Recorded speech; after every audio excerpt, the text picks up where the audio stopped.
এই দোয়াটা পড়ে নাও।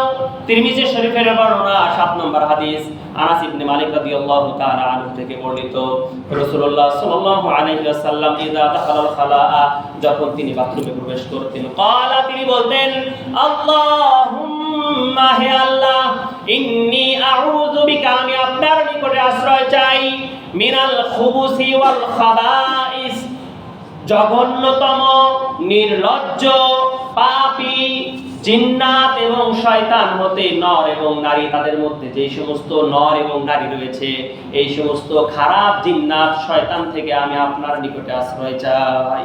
সুবহানাল্লাহ। দোয়াটা সুন্দর নাকি অসুন্দর? সুন্দর, খুবই সুন্দর। বিসমিল্লাহি, আল্লাহর নামে শুরু করলাম, যে কোনো কাজ আল্লাহর নামে শুরু। বিসমিল্লাহি আল্লাহুম্মা ইন্নী আউযু বিকা মিনাল খুবুসি ওয়াল খাবাইস।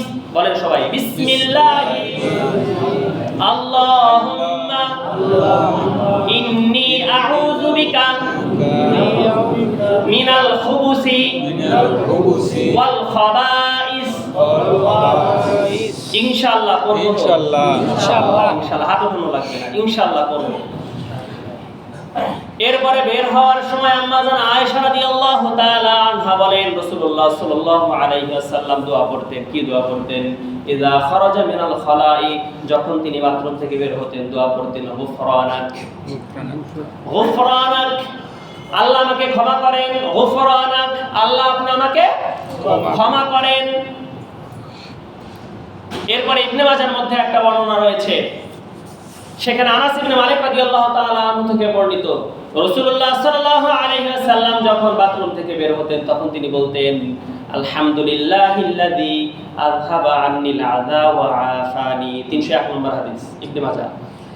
আলহামদুলিল্লাহিল্লাযী আযহাবা আন্নিল আযা ওয়া আফানি, প্রথমে বলা গুফরানাক, হে আল্লাহ আমাকে ক্ষমা করেন। আলহামদুলিল্লাহিল্লাযী, সমস্ত প্রশংসা ওই সত্তার, আলহামদুলিল্লাহ, ওই আল্লাহর জন্য সমস্ত প্রশংসা। আলহামদুলিল্লাহিল্লাযী আযহাবা, আল্লাযী আযহাবা আন্নিল আযা, যিনি আমার কাছ থেকে দুঃখ কষ্ট দূর করে দিয়েছেন, ওয়া আফানি, এবং আমাকে স্বাস্থ্য স্বস্তি দান করেছেন। ক্লান্তি দূর করার পরে মানুষের একটা কি আসে? স্বস্তি আসে। ক্লান্ত দূর হলে স্বস্তি আসে, একটু আরাম লাগে। আমাকে সুস্থ রেখেছেন, আমাকে স্বস্তি দান করেছেন যেই রব, যেই সত্তা, সমস্ত প্রশংসা কেবল ওই রব এবং ওই সত্তার জন্য। দোয়াটা কেমন? খুবই সুন্দর দোয়া। গুফরানাক আলহামদুলিল্লাহিল্লাযী আযহাবা আন্নিল আযা ওয়া আফানি। তাফসিরে লেখা হয়, হাদিসের কিতাবে ইবনে মাজাহর মধ্যে রয়েছে।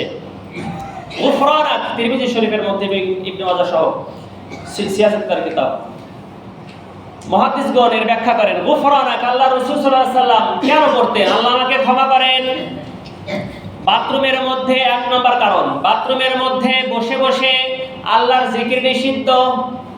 বাথরুমে বসে বসে আল্লাহর জিকির নিষিদ্ধ। আল্লাহর জিকির নিষিদ্ধ হওয়ার কারণে এই যে আমি অল্প কিছু সময় হলেও আমি আল্লাহর জিকির থেকে বঞ্চিত ছিলাম, আমি নীরব ছিলাম, এই জন্য এটা আমার জন্য একটা গুনাহ মনে করলাম, এই জন্য আল্লাহর কাছে আমি ক্ষমা চাই। কেমন সুন্দর। এরপরে আল্লাহ আপনি আমাকে যেই স্বস্তি দান করলেন, ক্লান্ত দূর করলেন, কষ্ট দূর করে দিলেন, এটা আপনার একটা প্রশংসা। এটা কি প্রশংসা? আচ্ছা বলেন তো, যার বাথরুম হয় না, পেশাব হয় না, কোথা থেকে কোথায় দৌড়াদৌড়ি করতে হয়? হ্যাঁ, মাদ্রাজ, সিঙ্গাপুর, হ্যাঁ, ঢাকা মেডিকেল ইত্যাদি ইত্যাদি, আপনারা সবাই জানেন এই ব্যাপারে, জানেন না? বাথরুম আর পেশাব বন্ধ হলেই বুঝতে পারবেন কেমন লাগে। একটু সামান্য জ্বালা পড়া শুরু হলেই আর শান্তি নাই, ঘুমও হয় না, চোখটাও বন্ধ হয় না। এটা কি আল্লাহর প্রশংসার বিষয় নয়? এটা অবশ্যই আল্লাহর প্রশংসার বিষয়। আল্লাহ পাকের অসংখ্য প্রশংসার বিষয় রয়েছে, তার মধ্যে এটা একটা। এই জন্য আল্লাহ পাকের কাছে ক্ষমা চাওয়া।